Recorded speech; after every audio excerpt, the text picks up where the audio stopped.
Hi guys, I'm so excited to find out what happens next in our book that I'm sitting here in my silly zebra pajamas getting ready to read to you. I haven't even changed into my clothes yet. So here we go with chapter 5.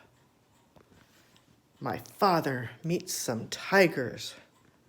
The river was very wide and muddy, and the jungle was very gloomy and dense. The trees grew close together, and what room there was between them was taken up by great high ferns with sticky leaves. My father hated to leave the beach, but he decided to start along the riverbank, where at least the jungle wasn't quite so thick. He ate 3 tangerines, making sure to keep the peels all this time, and he put on his rubber boots. My father tried to follow the riverbank, but it was very swampy, and as he went farther, the swamp became deeper. When it was almost as deep as his boot tops, he got stuck in the oozy, mucky mud. My father tugged and nearly pulled his boots right off. But at last he managed to wade to a drier place. Here the jungle was so thick, he could hardly see where the river was. He unpacked his compass and figured out the direction he should walk in order to stay near the river. But he didn't know that the river made a very sharp turn away from him just a little way beyond, and so he walked straight ahead as he was getting farther and farther from the river. It was very hard to walk in the jungle. The sticky leaves of the ferns caught at my father's hair, and he kept tripping over roots and rotten logs. Sometimes the trees were so clumped together that he couldn't squeeze between them, and he had to walk a long way around. He began to hear whispery noises, but he couldn't see any animals anywhere. The deeper into the jungle he went, the surer he was that something was following him, and then he thought he heard whispery noises on both sides of him and behind him as well. He tried to run, but he tripped over more roots, and the noises only came nearer. Once or twice he thought he heard something laughing at him. At last he came out into a clearing, and right in the middle of it he could see anything that might try to attack him. He was surprised when he looked, and he saw 4 green eyes coming out of the jungle all around the clearing. And when the green eyes turned into 7 tigers.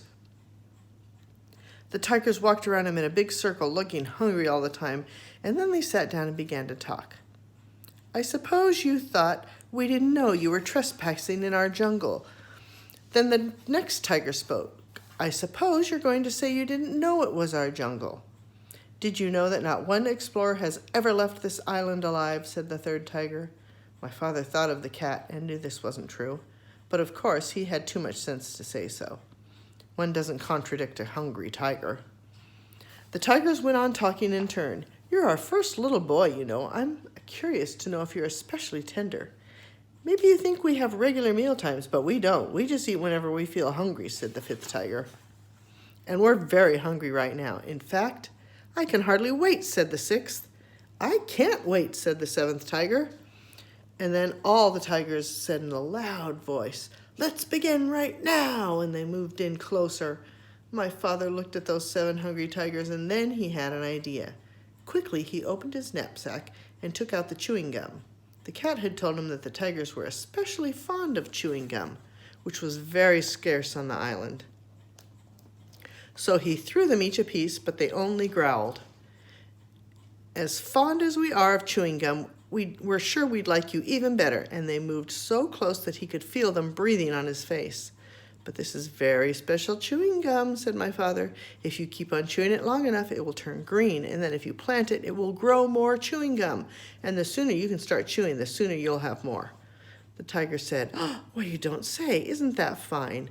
And as each one wanted to be the first to plant the chewing gum, they all unwrapped their pieces and began chewing as hard as they could. Every once in a while, one tiger would look into another tiger's mouth and say, "Nope, it's not done yet," until finally they were all so busy looking into each other's mouths to make sure no one was getting ahead, they all forgot about my father. Look at all those silly tigers chewing on their chewing gum and looking into each other's mouths to see if their chewing gum had turned green yet. Well, we're going to leave the tigers and have to wait to see what happens on the next chapter tomorrow. Bye, guys. I love you.